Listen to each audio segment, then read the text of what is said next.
जों साफ्रोमबो बर' हारिनि राव हारिमु धोरोमनि खामानि मावनानै रुंसारि जानाय सुबुंखौ मान बावनांगोन। बे बाथ्राखौ बुङो BKWCनि गाहाय मावफुं सोद्रोमा मिहिनीश्वर बसुमतारी।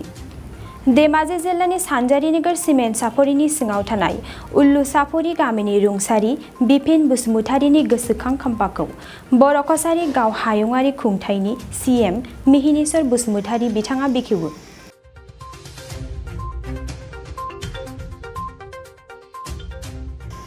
लोगोसेनो मिहिनीश्वर बसुमतारीनि फोसावनायाव निर्मल ब्रह्मनि सुजुनाय रुंसारि बिपिन बसुमतारीनि गोसोखांथि मुंनि बिजाबखौ सिमेन्ट सापरि UN एकाडेमिनि गोरायुं बिमल मोसाहारिया बेखेवनानै होयो।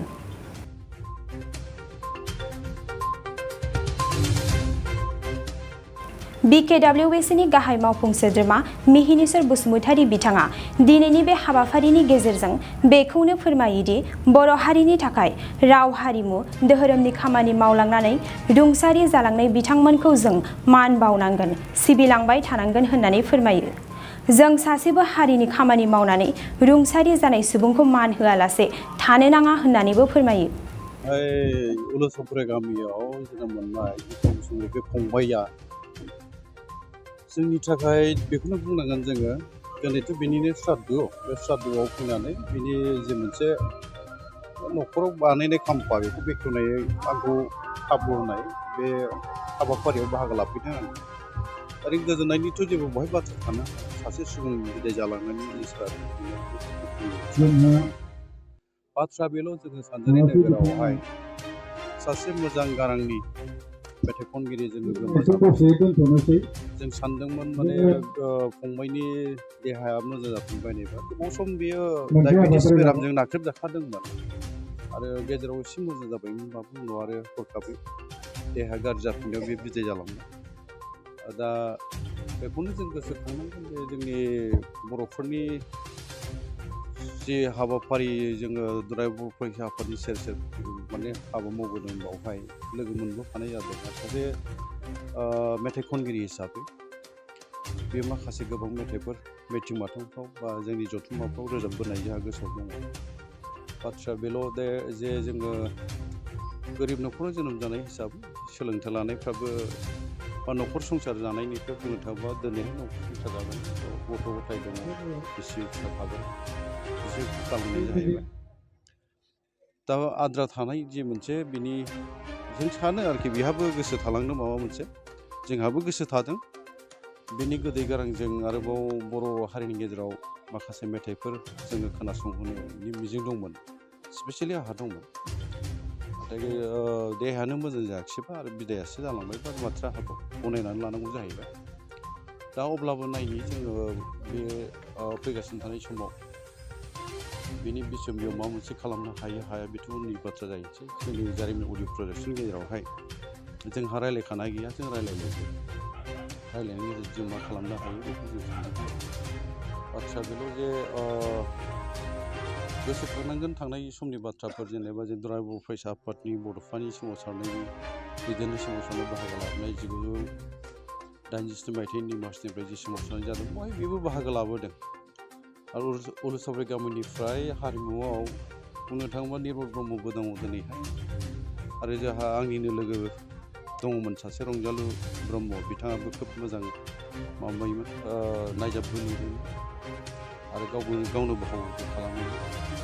बिथाङाबो गोमालांबाय। दाबो दङ उल्लुसापरि गामियाव हारिमुनि जि मोनसे माबा बियो जोबनानै थांनाय नङा। आरो आं सानो बिपिन बसुमतारी फंबाइनि जिउमाया बा आद्रा गावनि गोसो थालांनाय बेखौ जोङो गुबुन फैगासिनो थानाय इयुन जोलैफोरनि दारैहाय आरो रिंहोफिननो हाथों बे मिजिं थाबाय। ओरैनो बड'फानि आलादा रायजो नागिरनाय बे सोमावसारनायनि सेर सेर दोंसे मेथाइ निर्मल ब्रह्मआनो सुजुदोंमोन, बेनि गोदै गाराङावहाय रिंदोंमोन बे मेथाइयानोमोन घपुर लखिमपुर दाहा थाबाय, जारिमिनाव दावहाथिलि होननानै मुं थाबाय। बे मेथाइआ खोब बयनिबो गोरबोआव नांनाय मेथाइमोन आरो, नाथाय बेखौ फोसावनो हानाय जायासै, रेकर्डिंआव फैयाखिसै। दा आंनि सुजुनाय दोंनै मेथाइ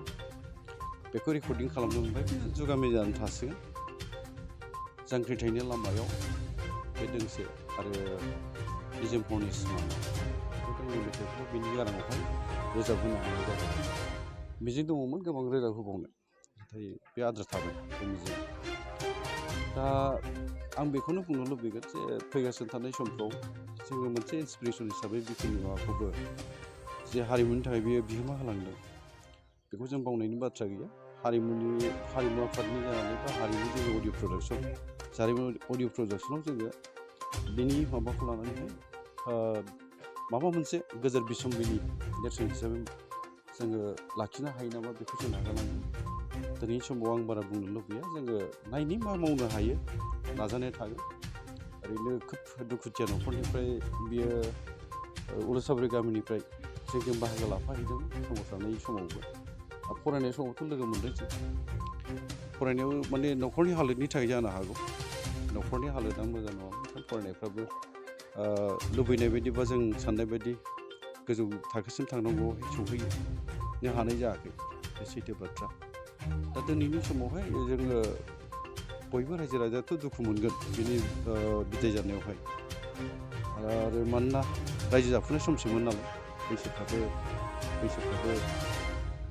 आरो आंनिनो उन्दैसिनमोन जेरावहाय बे रायजो जाफुनाय समफ्राव बिदाय जायोबा गोसोआव दुखु थानाया एसे बारा जानो नागिरो माने जोनोम जागोदान गथ'नि बिदाय जानायाव एसेबां दाहा थाया आंनि मोन्दांथियाव दे आरो बोरायथारनानै बुरिथारनाय संसार जाखाजोबथारनाय मानसिफोरनि बिदायावबो एसेबां हयथ' दुखु थाजानो हागौ जेब्ला रायजो जाफुनाय सम बे समाव बिदाय जायोब्ला बेरासिन दाहा बा जोङो दुखु मोननांनाय बे जायो आरोखि दा राहाबोथ' गैया थैनाय थांनाय बेथ' इसोरनि गेलेहोनाय बेखौ जों गनायनांगौ जायो दा दिनैनि समावहाय बिफोरखौबो गैला बे सैथो बाथ्रा जों हास्थायबाबो बेखौ मोनफिननाय नंला बे बिदाय जाबाय जालांबाय जोंनिफ्राय फरायनो थाखाय बिदाय जालांबाय दा बिनि जोङो जाहाथे सोरगोआव आलो गोजोन थाहैयो बिनि थाखायल' जोङो दा इसोरनि सायाव जोङो बेखौ आर'ज गाबनो हाबाय एबा बिपिन बायदि सासे गारांगिरि बा माने गोदै गारांनि बा मेथाइ खनगिरि मोननांगौआथ' बिपिना जेरै बेबायदि मानसि मोनथारनांगौआथ' जोंनि थाखाय बे जाथावानो नङा थ' बे जोंहा मिजिं थागोन दा बेबायदि बेनिफ्राय साबसिन उलुसाबारि गामिनिफ्राय जों जाफिनदों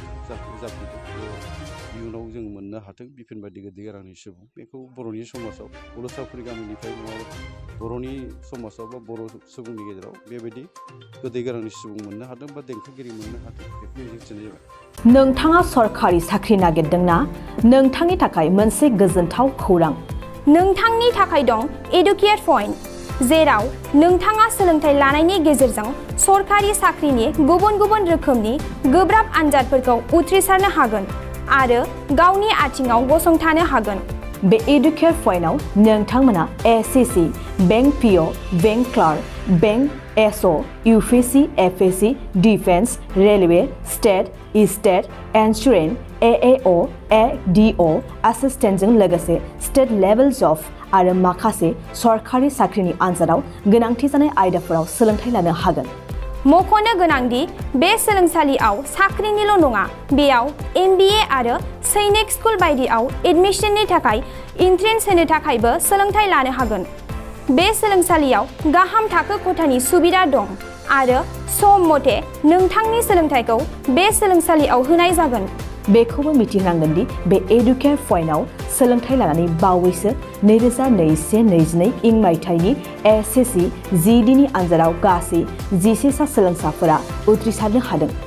बारा नङा गासै 15,000 रांजोंनो नोंथाङा बे सोलोंसालियाव 6 दानसिम सोलोंथाइखौ लानो हागोन बे सोलोंसालिया क'क्राझार बरपेटा रड गवालपारा आरो बङाइगावआवबो दं क'क्राझाराव सोलोंथाइ लानो गोसो गुदुं जानाय सुबुंफोरा 70020261133 9101 536360 70020261133 9101536360